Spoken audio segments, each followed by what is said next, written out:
बार फिर जोरदार तालियों के साथ इतने शानदार बेहतरीन उद्बोधन के बाद और जिस तरह से आपने बिहार को यहाँ पर अपने शब्दों में उसका जो वर्णन किया है वो बहुत ही अद्भुत है।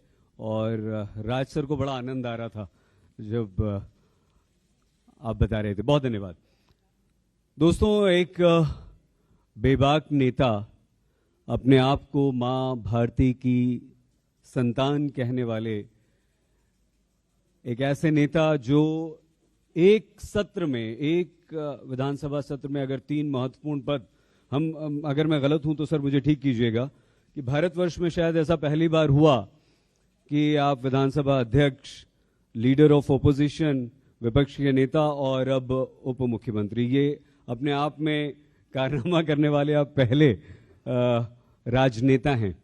लेकिन मैं शुरुआत इस बात से करूंगा कि 1600 करोड़ खनन विभाग का राजस्व आपने दोगुना कर दिया, 35-3600 करोड़ कर दिया।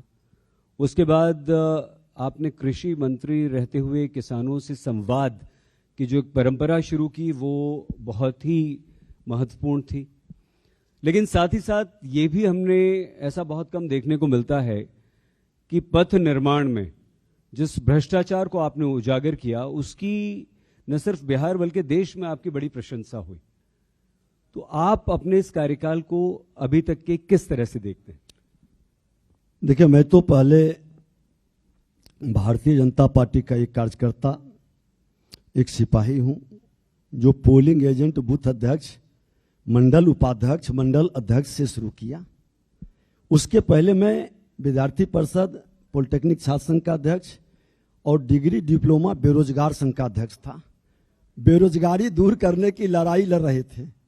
उसी लड़ाई में राजद, कांग्रेस की सरकार गई, राजद की सरकार आई। उनका व्यवहार युवाओं के प्रति इस तरह के था कि कहीं ना कहीं हृदय को चोट लगा और हमने संकल्प लिया कि अब नौकरी नहीं करेंगे, अब राजनीति करेंगे। और उस राजनीति का परिणाम है कि भारतीय जनता पार्टी ही वह पार्टी है जहां एक बूथ का कार्यकर्ता हर पद पर बैठ सकता है। और यह संभव इसलिए है जहां सामूहिक नेतृत्व है,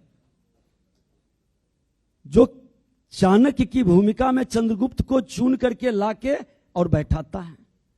मैं नमन करता हूं उस नेतृत्व को जिसने हमें सेवा का अवसर दिया। और सच्चाई है कि अवसर मिला। मैं श्रम मंत्री था, 2-2.5 लाख मात्र रजिस्ट्रेशन था।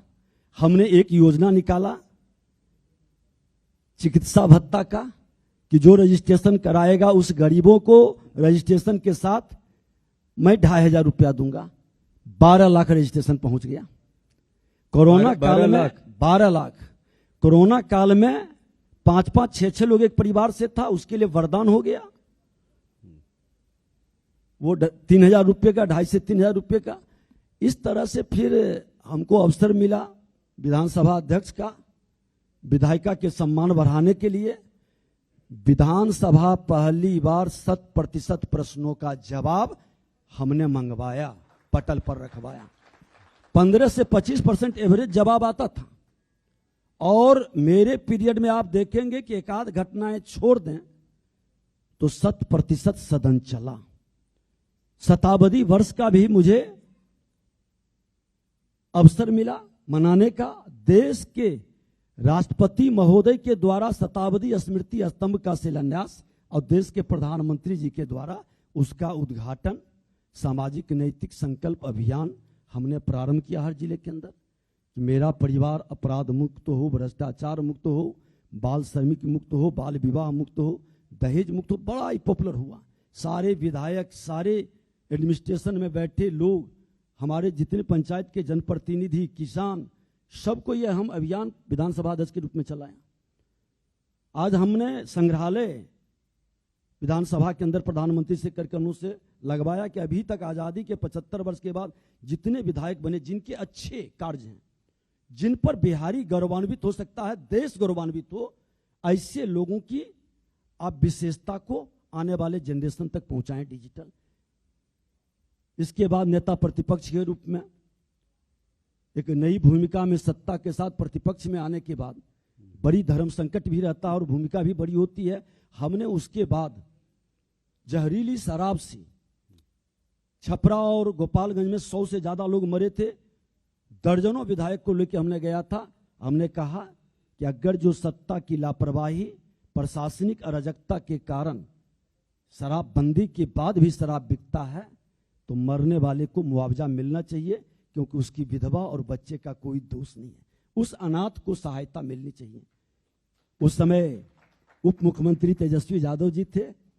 सदन में उन्होंने कहा जो पिएगा सो मरेगा, आद होगा। हमने कहा कि जिम्मेवारी तो तय करनी होगी, और मुख्यमंत्री जी को हमने पर्सनल मिलकर प्रतिपक्ष के नाते दिया।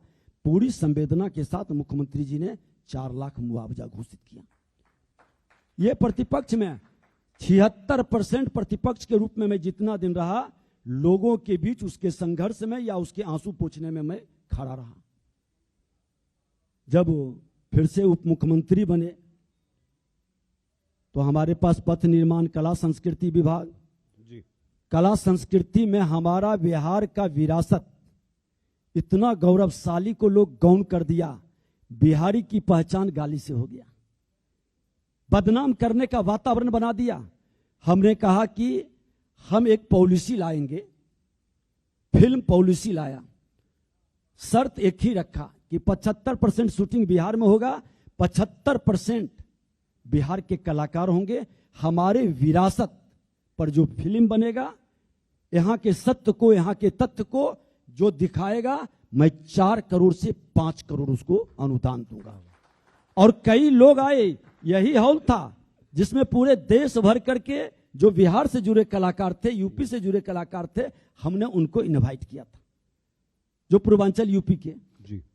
लोगों ने आज, क्योंकि हमारी वास्तविकता को जब लोग निकट नहीं आएंगे, नहीं जानेंगे, तो बिहार के बाद जैसे देश के बारे में हम श्रम मंत्री के नाते गए थे जेनेवा। बाल श्रमिक में हमने 22 जिला को श्रम मुक्त शहरी क्षेत्र में कर दिया था, और बहुत सारे एनजीओ चलता है। हमने कहा था कि वर्षों से आप इतना अनुदान प्राप्त करते हैं, आप बता दो कि किसी एक शहर या किसी एक जिला को आपने बाल श्रमिक मुक्त किया। लेकिन बिहार सरकार ने अपने कानून से उत्साहित करके बाल श्रम मुक्त किया। भारत सरकार के माननीय मंत्री, अभी झारखंड के गवर्नर हैं, गंगवार साहब ने इनवाइट किया था। हमने जेनेवा में कई कंट्री के लोग बैठे थे, उसमें बैठने का सौभाग्य मिला। और हम भारत के बारे में देखते थे किस तरह से निगेटिविटी भारत का इंप्रेशन बनाता था। वही हालात देश के अंदर बिहार का, बिहार के बारे में एक सोच बन जाती है। उस सोच को हटाने के लिए फिल्म नीति के द्वारा, फिल्म के माध्यम से, लघु फिल्म के माध्यम से हमने बदलने का भाव किया। दूसरा, पथ निर्माण के अंदर जब हमने बैठा तो हमको लगा कई पुल गिर रहे थे। हमने एक अनुरक्षण नीति लाया, हेल्थ कार्ड सभी ब्रिज का, सड़क का। हमने कहा बनाओ। 10,463 से लगभग ऊपर पुल पुलिया था, सबका हमने कहा डिटेल, कब ये कौन से कंसल्टेंट थे, किसने डिजाइन किया, किसने इसका वर्क किया, कौन सी एजेंसी थी, कौन कौन इंजीनियर पोस्टेड थे, पूरी डिटेल उसका सब एक जगह हेल्थ कार्ड बनाओ। इसकी आयु कितनी है, ताकि कभी भी घटना घटित हो तो हम उस पर चार्ज फ्रेम कर सके या उससे सबक लेकर के हम सुधार कर सकें। तो ये भ्रष्टाचार ऐसे ही पकड़ा गया? हाँ, कुछ मामला आया था। जब ये आपने नहीं, कुछ मामला आया था। एक मामला को माइंस डिपार्टमेंट भी मेरे ही जिम्मे था। लोगों ने एक शिकायत किया, सोशल मीडिया के माध्यम से ही चला, कि एक्स्ट्रा कैरेज निकाला गया। हमने कहा कि जांच करवा देते हैं। हमने एक टीम झारखंड सरकार के पास भेजी। वहां पता चला कि अपने गया का पत्थर लगाया और पाकुड़ का पत्थर का बिल यहां जमा कर दिया। 26 करोड़ बिना काम के पैसा निकाला गया। राजा कंस्ट्रक्शन था। हमने कहा कि इस पर पूरी चार्ज फ्रेम करो और कहां कहां इस तरह के खेल है सबको निकालो। वो पैसा किसने दिया? जो आज नेता प्रतिपक्ष, उनके पीरियड का था। इसी तरह से सिंगला एक कंपनी थी जो ब्रिज गिरा था। हमने उसको दीवार किया कि जब तक पुल नहीं बनेगा तब तक आप दीवार रहेंगे। मेरा कलम रुका नहीं है। अनुरक्षण नीति आज बनने से बहुत हद तक पुल पुलिया हमारा संरक्षित हो गया। और दूसरा माइंस डिपार्टमेंट के अंदर ओवरलोडिंग हमने बंद करवाया। माइंस पॉलिसी ला करके 10 लाख रुपया हमने बड़ी गाड़ी पर फाइन, छोटी गाड़ी पर 5 लाख, और हमने बिहारी योद्धाओं को जो डिजिटल सोशल मीडिया से जुड़े लोग मोबाइल पर भेजते हैं, हम 10,000 इनाम देते हैं और 5,000 इनाम। अब तो बहुत सारे यूट्यूबर दिन भर में शिकार को खोजते रहता है, दो चार शिकार महीना में पकड़ लिया तो 40,000 रुपये हमने, और हम अकाउंट में पैसा नहीं भेजते ताकि माफिया उसकी हत्या कर दे या किसी तरह। हम यूपीआई के माध्यम से पैसा भेजते हैं और डायरेक्ट हमारा सेक्रेटरी आईएएस रैंक के हैं, उनके द्वारा ये व्यवस्था होती है। आज मैं दावे के साथ कर सकता हूं कि बिहार में ओवरलोडिंग लगभग बंद है और मेरा सड़क पुल पुलिया आज उससे सुरक्षित हो रहा। यह परिवर्तन आज यही बिहार था। हम नेता प्रतिपक्ष थे, 1000 राउंड कोइलवर में गोली चला था। आप देखेंगे, आप ही लोग टीवी पर चला रहे थे, छिट्टा में डोल पूरे गोली बटोर करके रखा जा रहा, कई लाशें गिरी थी, बालू में गड़ दिया था। हमको सेवा का अवसर मिला। बिहार के मुख्यमंत्री नीतीश कुमार जी ने जो माइंस पॉलिसी बनाया है, आज ओवरलोडिंग अवैध खनन बहुत हद तक रुक गया। 2021-22 में 1600 करोड़ से आज मैं 3569 करोड़ राजस्व पहुंचाया है। आज फिल्म नीति हो, अनुरक्षण नीति हो, माइंस नीति हो, अभी हमने बागवानी नीति, छोटे छोटी योजनाएं भारत सरकार के द्वारा एग्रीकल्चर में जा रहा है। हमने कहा कि एक नीति बननी चाहिए कि किस डिस्ट्रिक्ट को क्या जरूरत है। अब पैसा है, सबको हम बांट दें, ये उपयोगी नहीं, तो उसके हिसाब से अभी बागवानी नीति और मधु नीति मेरा तैयार हो गया है, जो बिहार के लोगों को एग्रीकल्चर में एक क्रांति लाएगा। क्योंकि आज बागवानी में परंपरागत खेती से हट करके आज मशरूम की खेती, आज मखाने की, आज इस तरह के बहुत सारे नए नए बागवानी के माध्यम से नकदी फसल और नौजवान आकर्षित हो रहे हैं। हमने गया के अंदर किसान कल्याण संवाद, जिसमें सारे किसान से जुड़े लोग, कृषि पर आधारित हमारे श्रमिक सबको बुलाते हैं, सारे पदाधिकारी सेक्रेटरी से डायरेक्टर तक टोटल पदाधिकारी रहते हैं। उनकी समस्या का समाधान, केंद्र और राज्य सरकार के अनुदान पर बात, ये और प्रशिक्षण की भी व्यवस्था। हमारे आने के पहले 3 घंटा प्रशिक्षण कार्यक्रम चलता है जो योजनाओं का। लघु फिल्म भी दिखाई जाती है, क्योंकि बिहार कृषि पर आधारित राज्य है। 76% एग्रीकल्चर से प्रत्यक्ष अप्रत्यक्ष जुड़े लोग हैं और 93% लघु सीमांत किसान है, छोटे जोत वाले लोग हैं। तो ये छोटे जोत वाले लोग, हम बड़े फार्म हाउस से अपनी आमदनी नहीं बढ़ा सकते हैं। बागवानी से और उसके साथ कृषि से जुड़े हुए छोटे छोटे लघु कुटीर उद्योग से हम बिहार को विकसित बना सकते हैं। और प्रधानमंत्री नरेंद्र मोदी जी का, बिहार के मुख्यमंत्री नीतीश कुमार जी का इस पर फोकस है। चौथा रोड मैप 2023 से 28 के बीच में इसको प्राथमिकता भी दी गई है। आज आपको जान करके गर्व होगा कि आज मैं धान में डेढ़ा, गेहूं में डेढ़ा, धान में दुगना और मक्का में 2.5 गुना फसल उपजा रहे हैं। यह बिहार के अंदर क्रांतिकारी परिवर्तन है। आज हर घर बिजली पहुंचाए, खेत तक बिजली पहुंचा के पानी पहुंचाने की हम व्यवस्था बना रहे हैं। और अब तो हर गांव तक सड़क भी पहुंची है। अब तो एयरपोर्ट की व्यवस्था से हमारे गया से ही जो किसानों का फसल उपजता है, वो देश के दूसरे राज्य में और दूसरे देश में भी भेजने के लिए एक्सपोर्ट नीति भी ला रहे हैं। यह परिवर्तन बिहार के अंदर विकास का है, लेकिन अभी भी कई चुनौतियां हैं। हम उस चुनौतियां को स्वीकार करेंगे बिहार के लिए, क्योंकि एग्रीकल्चर से हमको नौजवानों को जोड़ना है। सबको हम नौकरी दे नहीं पाएंगे। चुनावी नारा में जितना भी घोषणा हो जाए, सच्चाई है कि 2%, 2.5% ही नौकरी मिलेगा। हम रोजगार, स्वरोजगार से हर लोगों की बेरोजगारी दूर कर सकते हैं। अब मैं तो बेरोजगार संघ के अध्यक्ष रहे, मैं तो फील करता हूं बेरोजगारी की स्थिति को। झारखंड साथ था, उसमें हमने बताया। तो हम चाहते हैं कि बिहार में आपके जैसे लोगों का पहल कहीं ना कहीं निश्चित तौर पर एक सकारात्मक ऊर्जा प्रदान करेगा और हमारे नौजवानों के मन के अंदर एक विश्वास कायम होगा। बहुत ईमानदारी से आपने सारी बातें की और चुनौती जो मैं आपसे पूछना चाहता था आपने स्वयं उसका उल्लेख कर दिया।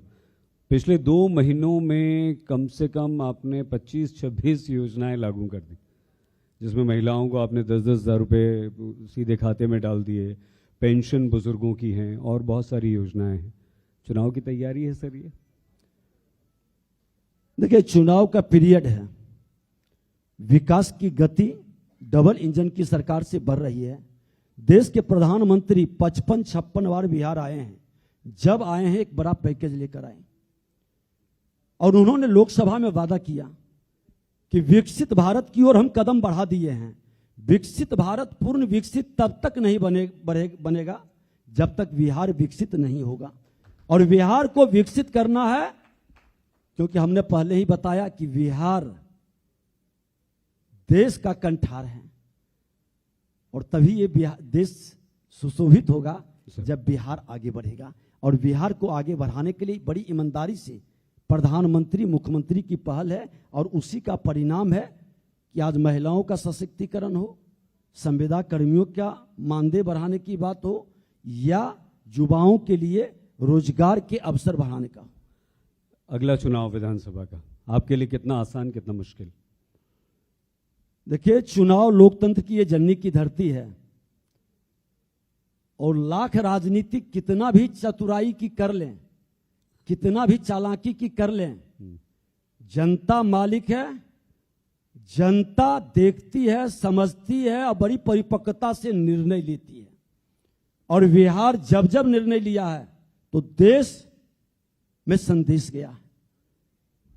बिहार की जनता जो 35 साल में आज युवा हो चुका है, जिसने नरसंहार को देखा है, जिसने हत्या अपहरण लूट बलात्कार के दंश को झेला है, बिहार में स्वाभिमान से जीना चाहता था तो गोली खाता था और बाहर जाता था तो गाली खाता था। तो ये गोली गाली की भाषा जो लोग पलायन किया, और मैं एक चीज ईमानदारी से बता दूं कि पलायन बिहार से क्यों हुआ। पलायन रोजगार के लिए नहीं हुआ था, पलायन बिहार के प्रतिभा नौजवानों की पढ़ाई के लिए हुआ था। क्योंकि मेरा शिक्षा का केंद्र डगमगाने लगा, चरवाहा विद्यालय का जोर मारने लगा। उसका परिणाम हुआ कि अपने बच्चों की प्रतिभा का, क्योंकि यहाँ के लोग प्रतिभा के प्रति सजग रहते हैं, अपना खेत बेचकर भी कर्ज लेकर भी बच्चों को पढ़ाने के लिए दूसरे स्टेट गए। लेकिन आज बिहार के अंदर हर जिले के अंदर engineering college, medical college, polytechnic, ANM, GNM, पारा मेडिकल कॉलेज एनडीए सरकार की देन है। सर मैं क्षमा आपको बीच में रोक रहा हूँ, समय बहुत कम रह गया है और इशारा हो रहा है मेरे पास बहुत सारी बातें आपसे पूछने के लिए। मान लीजिए आप सरकार बना लेते हैं तो आपका मुख्यमंत्री क्यों नहीं? देखिए, हम परिवारवादी, वंशवादी, जातिवादी पार्टी नहीं है। हमारा सामूहिक नेतृत्व है और सामूहिक नेतृत्व हमने पहले कहा कि चाणक्य की भूमिका में चंद्रगुप्त लाते हैं और श्रद्धेय अटल जी ने चंद्रगुप्त को सुशासन स्थापित करने के लिए लाए हैं और सारा नेतृत्व उनके नेतृत्व में बिहार में चुनाव लड़ने जा रहा है। मतलब आपका मुख्यमंत्री नहीं होगा? हमने कहा वो मेरा ही मुख्यमंत्री है क्योंकि मेरा ही नेतृत्व उनको दिया है। बीजेपी और बीजेपी भाजपा का नेता जब निर्णय लेता है तो लोग स्वीकार नहीं करता है, हृदय खोल के स्वागत करता है और हम सब स्वागत करते हैं। सर कहीं ऐसा तो नहीं कोई चाणक्य नीति ऐसी हो कि पता चले सब उल्टा पुल्टा कर दिया आपने? चाणक्य कभी भी राष्ट्र से हट करके कोई धर्म नहीं निभाया है। यह धरती चाणक्य की धरती है, हमेशा राष्ट्र प्रथम के भाव से काम करता है। राष्ट्र के हित में जो काम करेगा, सबका साथ सबका विकास करेगा, उसको अपना आशीर्वाद और स्नेह देगा। सर हम तो देखिए, हम तो दिल्ली में हैं, वहाँ सुनते रहते हैं कि नीतीश जी की जो तबीयत है वो ठीक नहीं है, भूल जाते हैं, अचेत अवस्था में। क्षमा के साथ पूछ रहा हूँ, आप तो साथी हैं, आप तो एकदम बताइए कैसी तबीयत? आप बता दें कि जो प्रगति यात्रा में योजना लेते हैं, समीक्षा विभाग का करते हैं, कैबिनेट में पास कराते हैं और जाकर के शिलान्यास उद्घाटन अभी कर रहे हैं, क्या उस नेतृत्व पर प्रश्न उठाएंगे? जो व्यक्ति सजायाफ्ता हो, बीमार हो, लाचार हो, उनको हम राष्ट्रीय अध्यक्ष बनाते हैं, राजनीति में उन पर दया नहीं करके उनको घसीट रहे हैं। और जो मुख्यमंत्री एक्टिव होकर काम कर रहा है उस पर प्रश्न उठा रहे हैं, क्या राजनीतिक मर्यादा यही है? सर मेरे साथी हैं रोहित, रोहित कुमार सिंह आपसे एक प्रश्न पूछना चाहते हैं। विजय जी, आप लोगों ने इतनी सारी योजनाएं जो अब घोषित कर दी हैं, तो क्या लगता है, विपक्ष भी कह रहा है कि एक मौका हमें मिलना चाहिए, 20 साल से बहुत हो गया, खटारा सरकार, इस तरीके की बात कही जाती है, तो क्या विपक्ष को लगता है इस चुनाव में कोई मौका है? विपक्ष को मौका, उनके माता पिता को 15 साल मिला, एक भी योजना बता दे जिस पर बिहार गौरवान्वित हो। और जो नेता प्रतिपक्ष हैं तेजस्वी यादव जी, वो कह रहे हैं कि मुझको मौका मिलना चाहिए।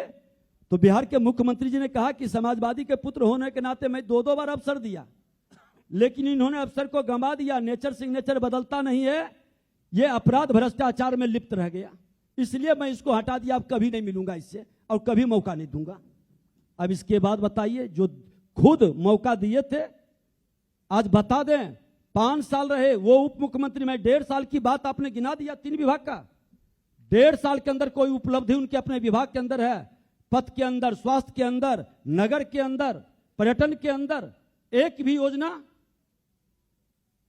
तेजस्वी यादव जी, बिहार के अंदर जब तक कास्ट करप्शन और क्राइम रहेगा, आपके कारण, आपके दल के कारण निवेशक बिहार नहीं आता है और बिहार से लोग भयभीत होता है।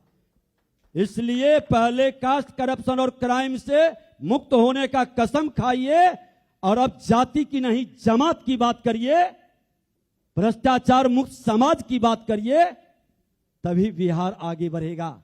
जिसने बिहारी को गाली बनाया, बिहारियों को पलायन के लिए विवश किया, बिहार को बर्बाद कर दिया, वो व्यक्ति मौका चाहता है। क्या बिहारी फिर से गाली सुनना चाहेगा? क्या बिहारियों का पलायन के लिए फिर से अपना मार्ग प्रशस्त करेगा? नहीं। अब बिहारी सम्मान स्वाभिमान की राजनीति करेगा। जो जाति के जहर के लहर के कहर से बिहार को बर्बाद किया है, उसको मौका नहीं देगा। उप मुख्यमंत्री जी, इंडिया टुडे आज तक के इस मंच पर आप आए और इस मंच की आपने शोभा बढ़ाई, अपने व्यस्त कार्यक्रम और समय में से आपने हमारे लिए समय निकाला। हम सभी की तरफ से, इंडिया टुडे आज तक की पूरी टीम की ओर से आपका बहुत आभार